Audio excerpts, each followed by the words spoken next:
have we talked about the Black Panther Party for Self-Defense? I don't really know anything about these guys.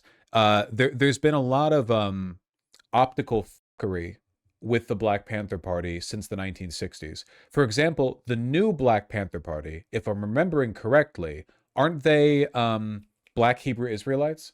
Or another one of the, like, an associated group, like the Hotep types or whatever. But that's not that's not these guys. That's a different group. There are two groups. There are far more than two groups. What I mean to say is that a lot of people have tried to pick up the torch and like carry forward the legacy of the Black Panther Party, but unfortunately, to my knowledge, like most of these attempts have not been very faithfully carried out. Of course now, you know what I'm saying? And so if you think you're about to come and brutalize the people while we're standing here, trying to find out. Arm yourself. Arm yourself. I think you need to legally arm yourself, and I think you need to protect your neighbors.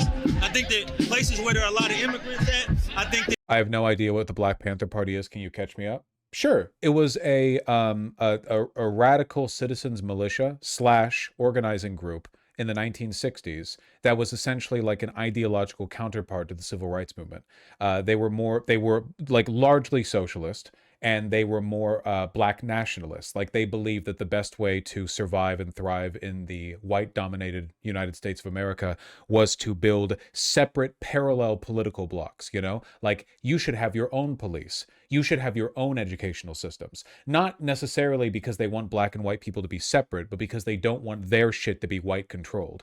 A good example of how right they were about this was that in Chicago, a branch of the Black Panther Party started implementing community breakfasts. See, a lot of black kids in Chicago at the time were really poor. They didn't have time or money for breakfast before school. And you really need breakfast before school, especially if you're like 10 years old. Like, it's really important. So the Black Panther Party started offering young kids, you know, breakfast for free, like community breakfast, basically. And it wasn't just for black kids, right? Like anyone could show up. And it was so popular and it was so effective that the city started implementing their own. And what the city of Chicago ended up doing was undercutting them. Basically, while the federal government tore apart the Black Panther Party, assassinating their higher ups, sending agents in to disrupt and to get them arrested, the city of Chicago started running their own breakfast initiative to try to siphon off like participation. And then they stopped it. So they only implemented it in an effort to undercut the Black Panther Party, and then, you know, like they cut it out and things went back to the bad ways. The Black Panther Party was super based, but unfortunately they were ruthlessly dissected by the federal government. It was Oakland, not Chicago? No, Oakland was where the Black Panther Party was founded, but my understanding is, was it not Chicago where that specific breakfast program took place? No? I thought it was. Did it happen in multiple cities? It probably happened in multiple cities. I might be misremembering like little bits of info, but that was the gist of it. the community around them needs to take special care to them and needs to start escorting them to and from everywhere to make sure that they're safe. Because them ICE agents ain't going to act like that if it's a bunch of people standing outside with assault rifles and shotguns. They're going to act a little bit differently. And I'm going to say this too. If you are going to legally arm yourself with something bigger than what they got. When we first started, we had a... Okay. Seems based to me. How is this not racial essentialism? The Black Panther Party was fine working with white people. The Black Panther Party was definitely a black nationalist org, but they weren't essentialist. Like, the Black Panther Party's official line was not black and white people are different. Their line was essentially like, we need to recognize that there is a war in this country against black people, and we have to acknowledge those lines if we want to fix it, if we want to treat it right. But yeah, no, they did the Rainbow Coalition. They did work with white people. They worked with like poor whites and Latinos and so on. They saw the big picture, which is why they were killed. You know, which is why they were killed. If they were not able to see that big picture, I think that in the end, the federal government would not have needed to dismantle them. Like, if they were myopic and short-sighted and were black separatist, I think the government probably would have liked them, because it would have encouraged black people to remove themselves from the chessboard, so to speak. But because they were effective, you know, they had to be killed. Yeah, there's a reason the federal government has not been expending great effort to remove Luis Farrakhan from the playing board. I'll tell you that much, you know? They're really not feeling that threatened by him. Dr. Umar, yeah. Dr. Umar's funny, not gonna lie. So is Nick Fuentes. They basically believe the same things.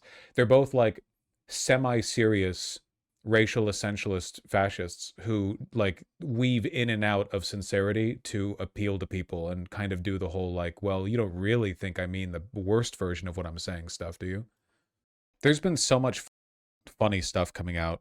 I've like all of the major news networks are posting about Delcy Rodriguez, and like look at this angle. Delcy Rodriguez has been on the DEA's radar for years. The AP has learned Delcy Rodriguez, Venezuela's acting president, has surfaced in nearly a dozen DEA investigations, several of which remain ongoing.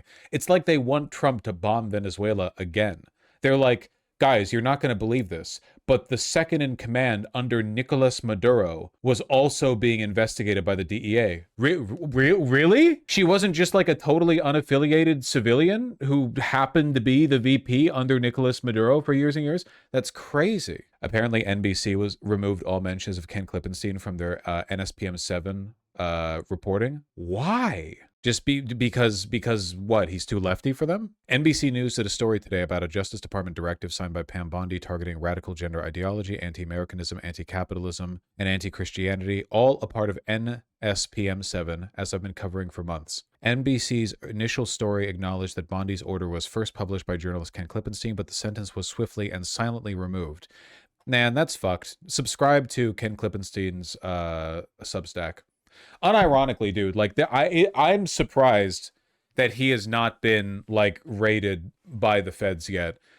He is very good at what he does, and he was the first one to talk about NSPM 7 when he put out that article. I talked about it on stream, and I talked about like how nobody's bringing any attention to it. It took months for other news agencies to start tentatively like putting out reports on it. You know, it's really scary stuff, like the complicity of the media, and Ken Klippenstein is, and I don't think, you know, his source list is massive for an independent journalist.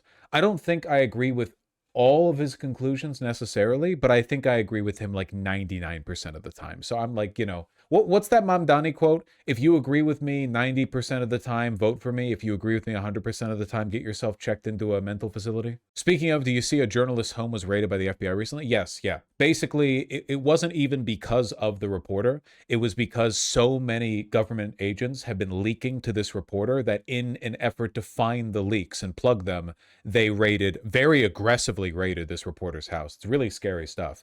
And I'm kind of wondering, like, is that ever going to happen to Ken Klippenstein? Because he has a lot of sources, you know? Like, he's definitely got a good number of connections, though nowhere near as much as like a WAPO reporter would have. Dude, if somebody as based as Ken had access to the kind of connections that a WAPO reporter had, holy shit, we would know everything.